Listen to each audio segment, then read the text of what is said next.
And I'm seeing these younger and younger patients gravitating towards these very complicated and sometimes inappropriate skincare regimens for their skin. So that's something I always tell my patients. I mean, sometimes simplifying it, using basic ingredients to achieve those goals would probably be more beneficial.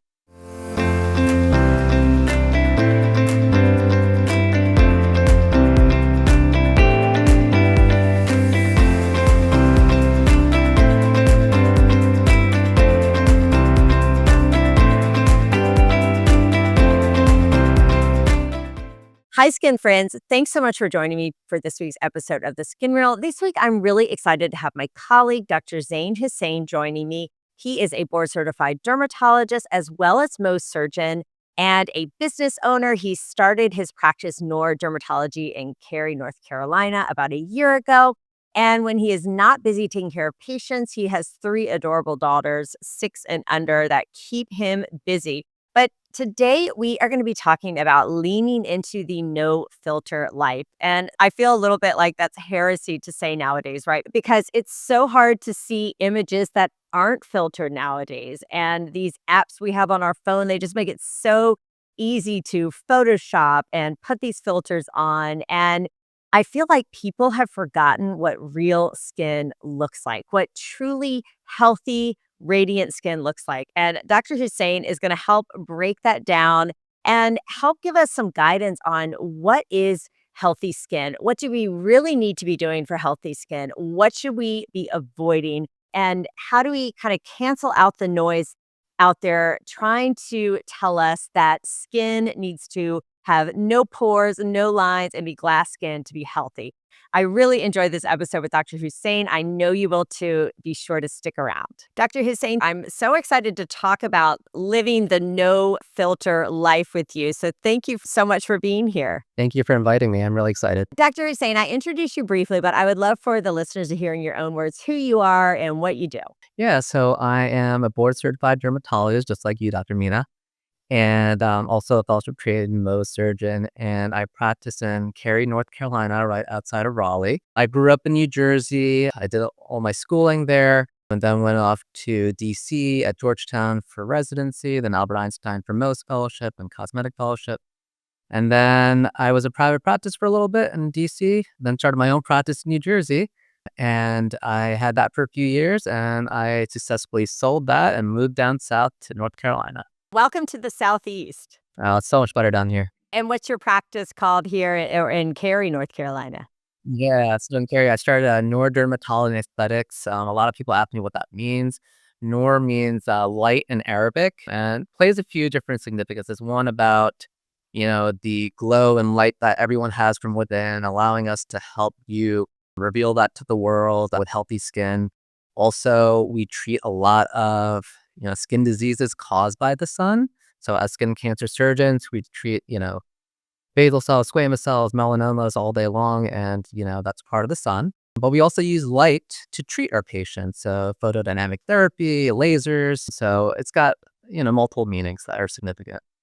Yeah, I love that. So my husband's Egyptian and I love the name Noor. So that was on my short list for names for daughters. Yeah, it's a beautiful name. It is. And yeah, like in dermatology, it's funny because we talk about the dangers of the sun and UV radiation, but then we also use light to help with skin conditions. So it's so interesting. That's why I love what I do and I love the field of dermatology. So all the nuances. So that's wonderful. Well, so I would love to know, what is your definition of healthy skin? Because that's what we all want, right? So, I mean, from a literal level, I would say healthy skin is one that is free from disease, but that is a very broad definition. So, we're looking at different characteristics when we see a patient as dermatologists. So, we're looking at skin quality, texture, tone, hydration, all these different factors that give us the full picture of health. And when you have an imbalance or a lack or damage to one of these factors, it leads to an appearance of unhealthy skin.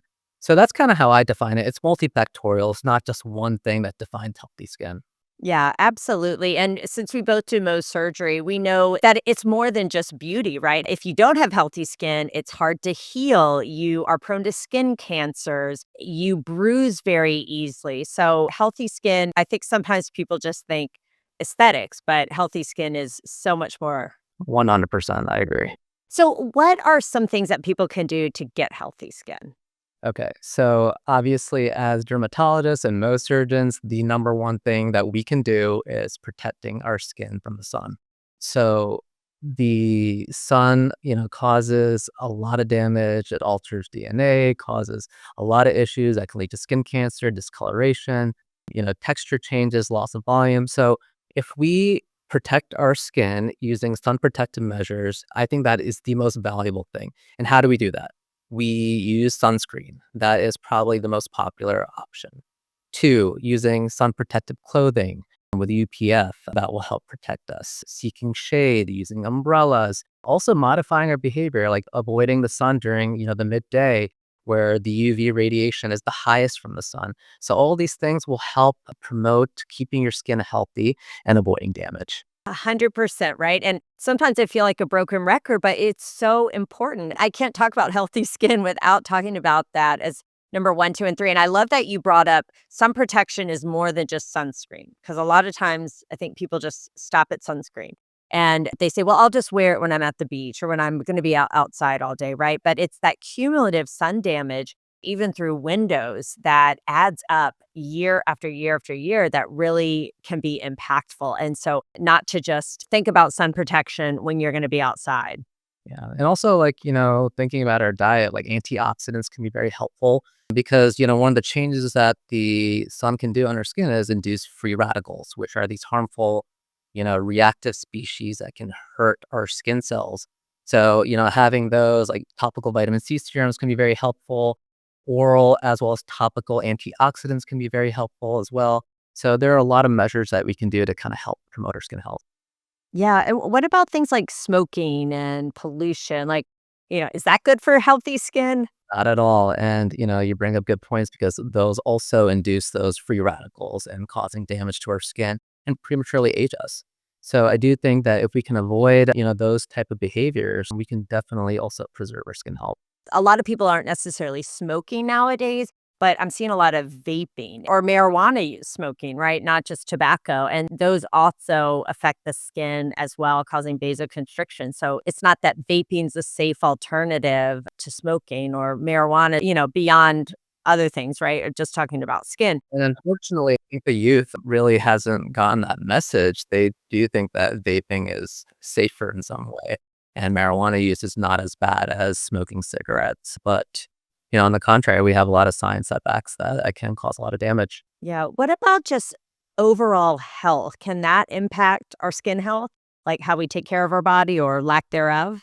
Absolutely. So, I mean, we have tons of blood vessels running through our bodies, which, supply oxygen to all of our organs, including our largest organ, which is the skin. So, if we don't take care of our bodies, especially with, diet and exercise, that can impact circulation. We see that often with our patients, especially like on lower extremities where there's poor wound healing, especially after our surgical patients. We see that all the time. And in patients with heart disease, high cholesterol levels, all that can lead to impairment of delivering valuable oxygen and nutrients to our skin, which also impacts skin health. Maybe I missed it. Did you say diabetes?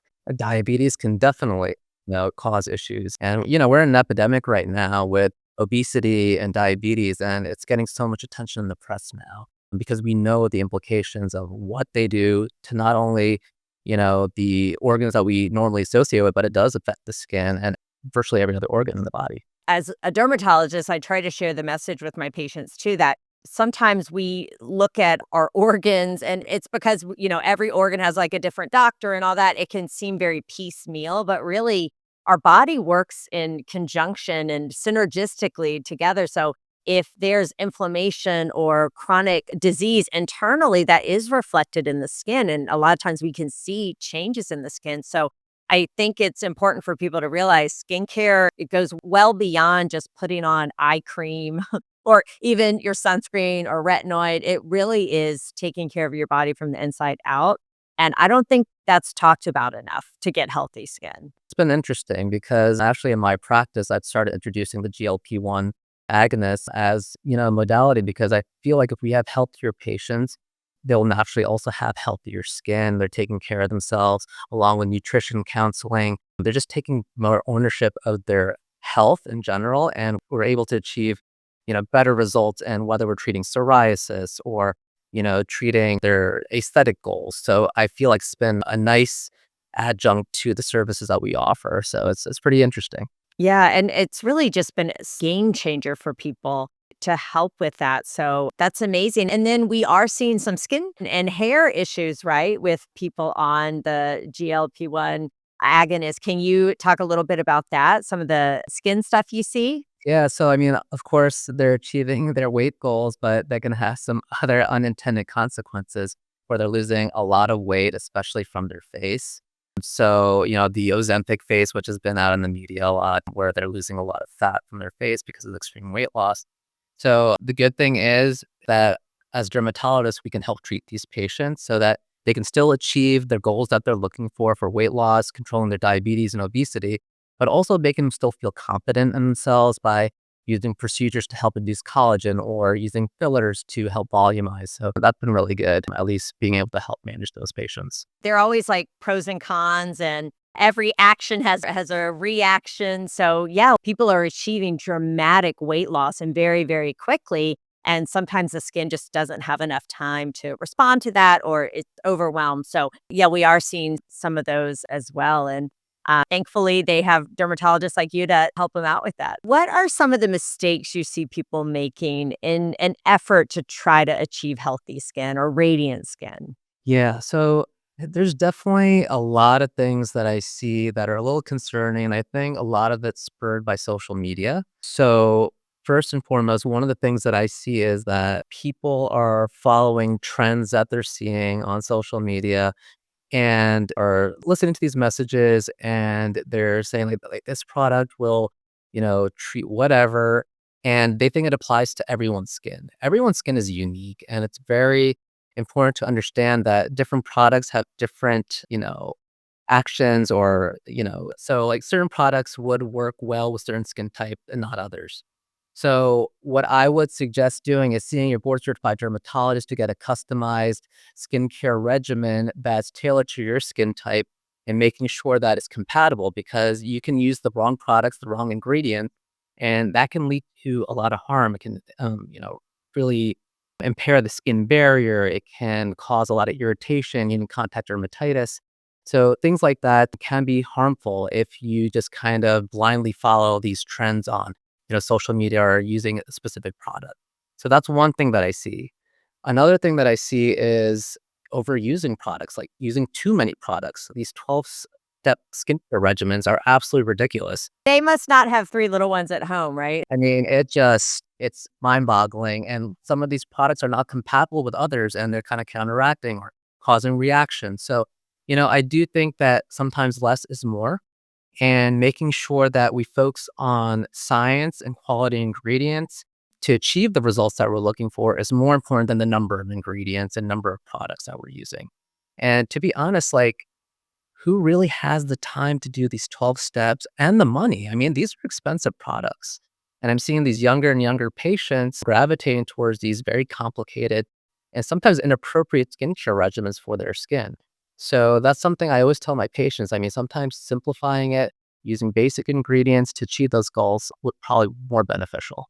Yeah, absolutely. And I'll say save your money for maybe an in office procedure that really will address the redness or whatever you're struggling with because there are amazing creams out there. And yes, having a great skincare routine is like the basis for beautiful skin, but there are limits, right? Like you can't expect your eye cream to do what a eyelid tuck will do. And yeah, wholeheartedly agree. Like less is more with your skin. And I find that the people doing these elaborate routines, they're actually getting worse results because they're damaging their skin barrier. They're not layering things in the right order. So not only is it inefficient and ineffective, but it actually can be harmful and backfire. So you don't need a lot. What are sort of your basic like must-haves for a skincare regimen? Yeah, so we always talk about sunscreen, so that's always a must. Other things that I think would be beneficial in a skincare regimen is using a good cleanser every day,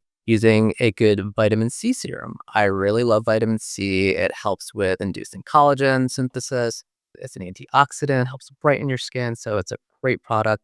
I always tout retinol and prescription retinoids. They really help with also inducing collagen synthesis. That's like the gold standard for, skincare because it'll keep you looking young for the rest of your life. So I do really think that those are the key ingredients. Everything beyond that, I feel are additive. So, obviously we need a good moisturizer too. I forgot to add that. So you need to hydrate the skin, but the hyaluronic acids, niacinamides and peptides and growth factors, all those things can help. But if you don't have that core skincare foundation, I feel like those are not going to achieve the results that you're going to hopefully get. And a lot of times, those ingredients are already in your moisturizer, or you may hear, oh, nicotinamide, I need to get that, but you don't necessarily need a separate serum for that. I know it's in my retinoid, right? And ceramides or hyaluronic acid, like that's probably in your moisturizer. So instead of buying these single active products, just look at the actual ingredients and what you're using, and they're probably already in there. And also, if you are happy with the results that you have, there's no need to switch things up just because your best friend is using it or beautiful celebrity is using it or it's got a really cool package or bottle. You don't need to mix it up. If what you're doing is working, you can stick with it. If it ain't broke, don't fix it. It's crazy the intense routines that people have and all the steps, and it's exhausting. And I mean, I'm sure you do too, like questions every day, like, do I really need this? Do I need that? And I love what you said earlier about focusing on what your skin really needs. Like if you have rosacea, then you are going to seek out actives that help with rosacea. If you don't have rosacea, you don't need to worry about that. Like I don't struggle with hyperpigmentation, so I'm not looking for those kind of products. I tend to have oily skin, not dry skin. So I'm going to gravitate to the oily skin products. So you got to know what your skin needs are. And that's also going to help you know what to pick. If you're at a loss about what to pick, that's when you see your board certified dermatologist. I mean, they can really help you. I mean, we are the experts. So seek us out and we can help simplify your life and also get you targeted results. And faster, right? It always breaks my heart a little bit when someone comes to see me after years and years of struggling or spending hundreds, maybe thousands of dollars, not getting the results they want. And I'm like, shoot, like if you had just come to me from the beginning, we could have worked through this so much faster. So, yeah, I feel like sometimes the dermatologist is like the last stop, but really it should be the first. Yeah. More efficient, cost effective. And then the other thing that drives me crazy is like these online platforms where people are just getting prescriptions, not even being assessed by a professional. And people wonder why, nothing's working. So it really makes me angry. It's frustrating because they're not going to get the results they want. You can't adequately assess someone's skin like that. So I'm totally with you on that. What about like in office procedures? Because, we love skincare, right? But there's a limit to what a cream or a moisturizer can do. So, what are some good in office procedures? I tend to be on the conservative side. I want to do the least amount that you're going to get the most result from, right? So, I talk about, doing like procedures such as like chemical peels, which can get a nice superficial exfoliation, get you a nice glow, helps with texture and pigmentation. And, like medical grade facials can be helpful, dermal infusion, things like that on the conservative side. And then kind of stepping up, I really love microneedling, all the varieties of it, microneedling with like the pens versus adding it with PRP and growth factors, as well as radio frequency microneedling. You get really great results, minimal downtime, and it just gives your skin a real nice boost. Collagen synthesis, your skin looks really healthy. And I think it's great for like anti aging and it works for all skin types. So I'm a big fan of that. Injectable procedures are also really nice, non-invasive procedures. So, neurotoxins such as Botox can be very helpful for, reducing the appearance of lines and achieving a really nice, youthful look. And if done the right way, you still look completely natural. Same thing with dermal fillers. If injected correctly, you can get beautiful results, volumization, hydration. So there's a lot of benefits to those non-invasive procedures. And then, obviously we also have lasers. We have a lot of different technologies that we can use for the right patient, like, for targeting, pigment versus vascular lesions versus just rejuvenation. We have a lot of tools with varying amounts of downtime and recovery, but, we can achieve those results that you're looking for. So it's kind of like a journey. And I always try to present these options to my patient, and it doesn't have to be all done at once. And this is like a partnership with them to make sure that they achieve the results that they're looking for and be the most confident version of themselves. There's so many things we can do, but it's important for people to know you don't have to do everything. And I will tell people, like, I've never had a facial and I've never had a laser on my face. And people are really shocked by that. And they're like, well, why not? And I'm like, well, I guess I didn't know I needed it or think I needed it. But now I'm 44 and I'm like, I do want it one. So I'm looking. But that's sort of my point is like, don't feel like you have to do something just because someone did it. Again, just like with skincare products, if you aren't trying to address redness on your face or hyperpigmentation, then you don't need a laser that targets that, right? Like there are other ways to boost collagen. I haven't not done injectables. I'm a big fan of Sculptra and biostimulants. Oh, huge. I love bicyclers. I think that's such a great way to boost your collagen. And of course, lasers can do this as well, right? It's just there are different ways to kind of get to the same endpoint. But again, with all these procedures and things that we can do, if that's not really what your skin needs, you don't need to do it. And another point I'll make is I think a lot of people get really fixated on the device. They're like, ooh, do I need Moxie or do I need Halo or whatever it is? And really, what people should be more focused on is who's handling the device, right? And who's assessing your skin because their knowledge base, their expertise is really key to make sure that they're using the right procedure for what you need. And I think people think, oh, it's just click a button and, fire a laser and that's all it is. But there's so much more that goes into it. So really for the best results, see the person who, like a dermatologist who really is trained in photo and light therapy and knows how to use these tools, chemical peels, all of this stuff, because it is more than just a clicking a button if you want really good results. A lot of these patients come from medi spas and other places, and they feel like they haven't gotten the results that they were looking for, and they spent all this money. And, I kind of review what procedures they've done. Sometimes they're actually appropriate devices, but they just weren't optimally used, the right settings. So there is a lot of nuance and a lot of experience that goes into properly training patients. So I feel like the public needs to know that where we are the experts not only in skin disease, but we're also the leaders in aesthetics. We are the pioneers in developing a lot of these technologies.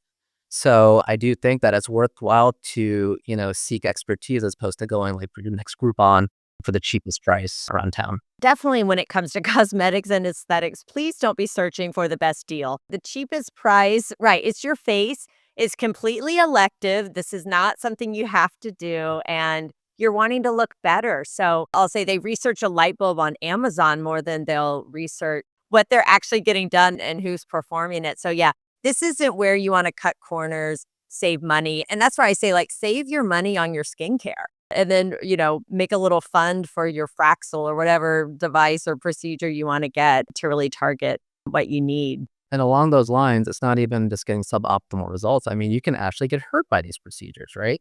So, I mean, things happen. Like if you are injected with filler, you can go blind or have like skin necrosis. If you are improperly treated with a laser, you can get burned. And these are serious consequences that people have to understand. So, and if your practitioner does not know how to handle the complications, the results can be dire. So I've seen complications come out of med spas with vascular occlusion, burns, and it's heartbreaking because it just didn't happen. And money that you're trying to save and cut corners, you're ending up spending quadruple the amount trying to fix it. There are risks with these procedures, but really what's key is do you know what to do if it happens? And yeah, I think unfortunately that's where we see in our clinics, right? People coming in with complications. The person didn't know what to do or how to manage it. And it does break my heart too to see that. What are your thoughts on this whole poreless skin and everyone using a filter? Have you seen that people have sort of forgotten what real skin looks like because we're so used to filters on everything? It's a huge issue that we're dealing with in society. And I think it's spurred by social media. I think people are trying to create this illusion of perfection in their lives, whether it being like what activities they're doing, like who they're hanging out with, where they're traveling to, but also just their appearance. They want to show people that they have achieved perfection. And we know that's not true. And these filters kind of give that false illusion that, you've achieved that, and other people want to have that unrealistic expectation. So, like these young girls, especially, like I'm very in tune with this issue. I have three girls myself. So, as a girl dad, Oh, bless you. I'm really conscious about it because now my 6-year old looks at images and like, Daddy, why don't I look like that? Or how does she make her skin look like that? Or her hair look like that? And I know that they're filters, but these young, impressionable women, they don't know that. And they internalize that, set up these unrealistic expectations, affects their confidence. And, like this whole concept of having this poreless or glass skin is just so prevalent on social media. And I just want to let people know that having poreless glass skin is not only unrealistic, but it doesn't necessarily mean it's healthy skin. Like you can perfections and still have healthy, beautiful skin. So that is something that I really want to voice out in the community and just make sure that people understand that. And, it's not only women, it also affects men. I mean, body image, skin positivity. I think that's really important. And as our role as dermatologists, we need to let people know that perfection does not equal health. And these signs of perfection that we see are usually not realistic. They're airbrushed or they're, filtered illusions, essentially. No, absolutely. I've got a 10-year-old boy, and he was looking at my skin the other day, and he was like, "Oh, mom, you have pores." And I was like, "Ouch," but I was like, "Well, yeah, that's normal. Everyone has pores." And he's already thinking like, "Oh gosh, pores. That's not the pictures he sees." And he doesn't have a phone. He's not on social media, right? But they're seeing it. They're already getting that message. And yeah, I had to sort of teach him like pores are normal. I'll tell people like, when I see cosmetic patients, they want to erase these lines completely or all the lines around their eyes. I'm like, that's not necessarily our goal, right? It's to refresh and look the best as possible. But I'm not trying to stamp out every single line because that does not look normal. That does not look natural. And people can take it too far. They'll see these pictures, these filtered, edited Photoshop pictures, and they think that that's real and it's not. So I do find that social media or looking at these like glossy magazines or potentially who you hang out with, it can distort your sense of reality. And I know I'll go to film a reel or something, and sometimes TikTok will automatically put a filter on me, and I'll be like, "Oh, I'm looking really good today." And then I realize, "Oh, nope, that's the filter. Got to take that off." So, yeah, I mean, it's not just kids. I'm a 44-year-old woman and I still feel that it can be challenging. So, I think it's just important to remember like what real skin looks like and that the goal with aesthetics and these procedures and stuff is not to turn back the clock 25 years or make us look 20. It's just to help keep our skin as healthy and radiant as possible. Exactly. And, for those patients who want these unrealistic expectations, you're never going to make them happy. There's no procedure that will help them get past that image of perfection. And unfortunately, I had to turn those patients away because I can't do anything that's going to make them, feel like their skin is less than perfect. So, like, that's really something that I have a tough time convincing patients. Like, no, you don't need a laser. You don't need to do XYZ. Your skin is healthy, it's beautiful the way it is and you don't have to do anything, but Yeah. Like, come back and see me maybe in 10, 15 years. But also, I think Doctor is saying that's a sign of a good doctor, right? Someone who's not afraid to tell you, no, you don't need this. I'm not going to take your money, which it's hard. There are plenty of people. I'm sure, find someone who will take their money and do it. But it's important. At least I feel that way. And I know you do too, to say, like, I can't in good conscience do that because you don't need it or it's not going to help you or it could hurt you. So, yeah, I think especially with aesthetics, finding someone who's not afraid to tell you no and to help you sort of take a step back. Because I think a lot of times we're staring at ourselves with a magnifying mirror too, which I'm always like, throw that thing away. No one is looking at you that close. So, yeah, you don't need to look at yourself that close because we're all going to see imperfections when we do that. So, take a step back. And sometimes you need like an objective person to help you with that. Well, this has been a lot of fun. I would love for you to share just like your top 3 takeaways for someone looking to have healthy skin or maintain their healthy skin throughout their life. Yeah, absolutely. So, first and foremost, sun protection. That will go so far in your life and will keep your skin looking amazing. Two, simplify your life. Focus on ingredients that will actually get you to your goals as opposed to following every trend. I think that will do a lot more for your skin health than anything. And lastly, when you're stuck, see your board certified dermatologist. They are an invaluable source of information. We understand the skin inside and out, and we can help guide you. So never feel afraid that, to go to your dermatologist for advice. I know people are going to want to follow you. You have a great presence on social media, lots of great educational info, and of course, your practice. Can you share where people can find and follow you? So on Instagram and on TikTok, you can find me at Dr. Zain Husain, DrZainHusain. And then my practice is Noor Dermatology, Noor Dermatology. Awesome. Well, we will include that in the show notes so people can easily find it. And it's been a pleasure. Thanks so much for being here. Thank you for having me.